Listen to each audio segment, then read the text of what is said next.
and welcome to the building of motor number 6 for my IS. Now, just to be clear, I've only blown up 3 of the 6 motors that have been in my car, 3 of the 5, this will be the 6th. Anyway, we're about to pull the motor from the car. I'm tearing this thing down. Jared's running out, you'll see him in a second. We're gonna pull the motor out of that car and we're gonna swap everything over to this block. This is another just bone stock, non-VVTi GE bottom end to get it done for the wedding. We're getting this thing done, we're gonna rip on it.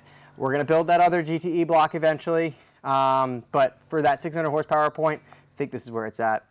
I think I was plagued with a little bit of oil dilution from an older oil change. It was about 3,500 miles on it, maybe some premature bearing wear from some wrong cam and crank firing angle settings from the original tuner for the startup tune. Anyway, all said and done, we're set up on tune-wise, we're set up motor build-wise. We're really gonna go over this thing. As long as everything looks good in the inside, we're about to tear this thing down. We're sending it, and we're aiming to have this thing running by Sunday. It's Friday. So I'm gonna tear this thing down, watch me as I do it, and let's have some fun. All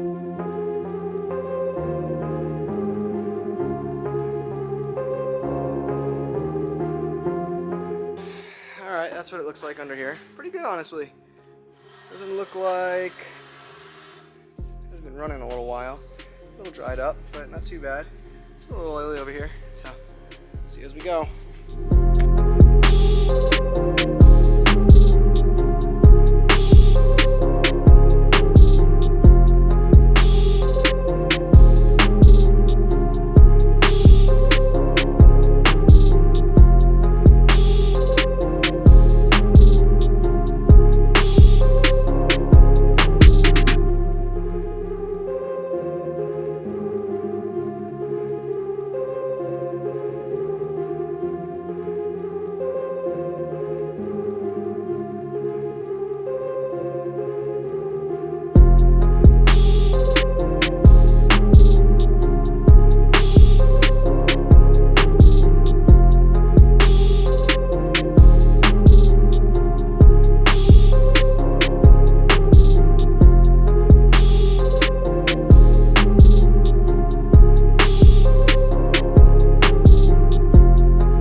What's up, guys? It's the next day and I've fixed my mistake by drilling out a few head studs.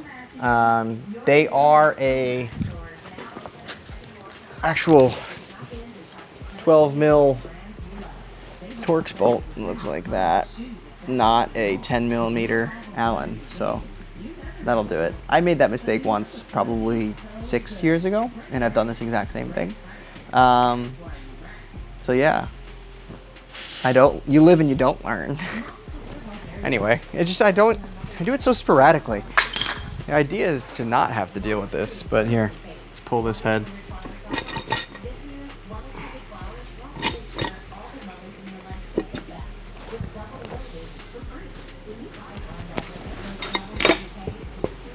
All right, there you go. Never been off before. Hey, it's better that way. There's bugs in the cylinder walls. This shit's been sitting for a minute. It's all right, she'll be used.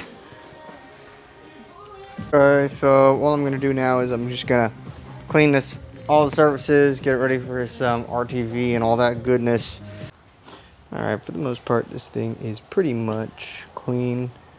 I'm gonna paint it real quick, just throw a little coat of black paint on it, but carbide tip, some Scotch-Brite, some brake clean, some degreaser. Clean enough. Rear main's off. Pretty much get ready to get dressed with everything from the other motor. Yeah, oil pump's all ready to go. I'll flip it and show you what it looks like.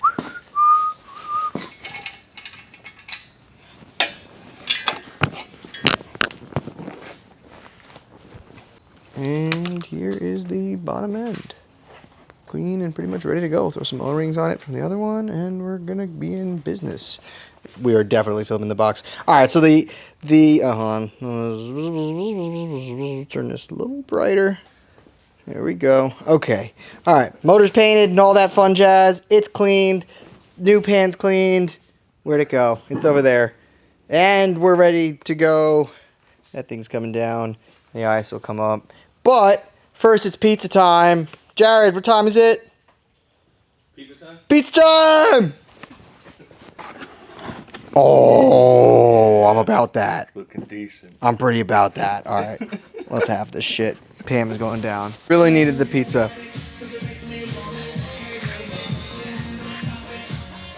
I gave it a 6.6. It's a little meat, a little thick, a little cheesy. I like their thinner slice better, but it's still pretty damn good.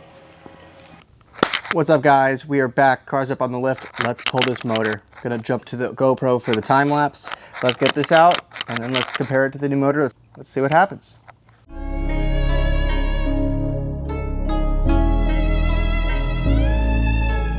right.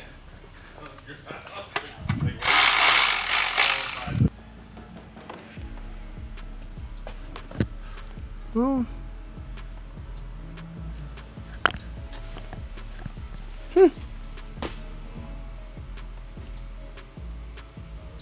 Oil doesn't even look that old, man.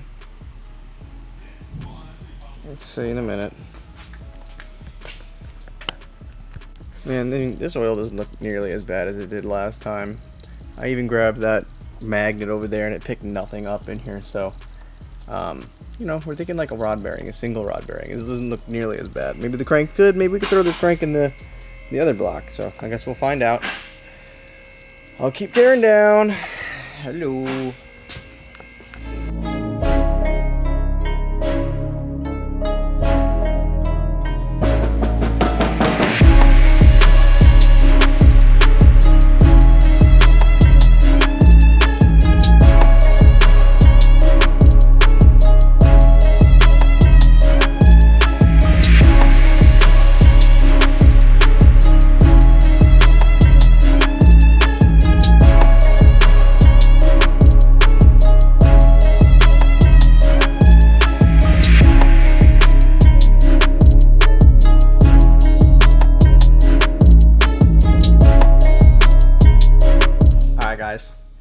Motor is out and we're feeling pretty good. We're gonna pretty much call it a night right now. We're going through some of the AC stuff because it was leaking. I think it's actually the evac flow, which is kind of a pain. But I think I'm gonna have one of the guys do it while I'm at work tomorrow. So get that done. But here's the motor.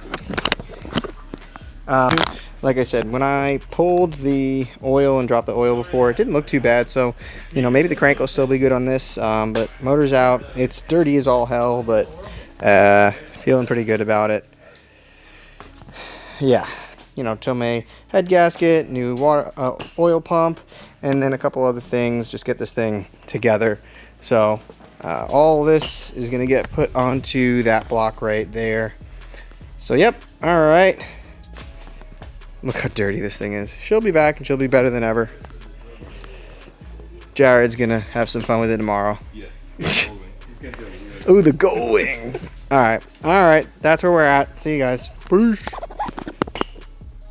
What's up, guys? It's later on now. Jared is taking apart the motors and we know what went wrong. We still don't quite know why it went wrong. At this point here, obviously this is one of our bearings right here. Yeah. If you don't know, that doesn't look great. Seems very oil starved. Yeah. Take a look at that pan. There was a lot of oil in it. Wait. Yeah, wait till you flip that. So here we go. That one's nice, done, and welded itself to the crank that there. Completely gone. That one's just, yeah, that one disintegrated. It's pretty much everywhere in there. Now, granted, mind you, we had like, this was me having like maybe 2,000, 3,000, 4,000 miles in this thing. like I was being good to it. The day that this happened, I wasn't being good to it. Look at that. All of them pretty dicked, huh? Even the pins are stiff. That's Like, crazy. I mean, there's no sign of heat, right? Like, and then like here's all the oil, right? Like the oil's all there. So it had oil in it. That doesn't feel diluted, Jared, to back me up there. Is it? Yeah. It feels like normal oil.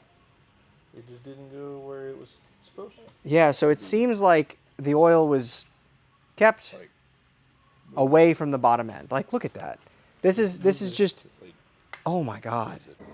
All right. So because this is already just fresh in my head right now, this is how I'm going to finish the video off. I've been doing a lot of thinking, talking to a lot of people, and I think I have a reason why it happened and a fix. So, looking at some of the logs from the day before it happened, where it's breaking up a little bit, breaking up due to spark plugs. It would have went into lit mode if it hit the low oil pressure trigger. But oil pressure did drop to about 30 psi for a split second, and then up to 65 or so when I was doing those polls in that video, where right after the 2JZ video. And you know, it's still lower than I would have liked, but it's getting out of the windage tray. Not getting out of the windage tray, but the oil's not where it's supposed to be. There's some aeration because of that. So talking to Taylor and a couple of the guys, it seems like oil's in all the wrong places. Obviously, we've got a quart of oil going to the catch can from these valve covers, just not, you know, the baffling is just letting oil get through. The bungs are at the back of the valve covers, so the oil's making their way up to the top, making their way all the way back and going up. So going to the OEM valve covers with the bungs on the sides, and they're baffled just better. I could show you a picture right here. But you can see the cross etching and the two little sections. It's more places for oil to get caught and not make its way to the catch can. So with putting the bungs on the side the way I used to have it when it was a full 1J setup and I had no, you know, blow-by issues whatsoever, seems like that's going to be the way to go. So OEM valve covers, that'll go back on. Now seems also a lot of people are overfilling their 2Js. Obviously, when they're running, they have less oil. You know, when it's stationary and the oil goes down, it goes to the pan. It seems like I have all of it there.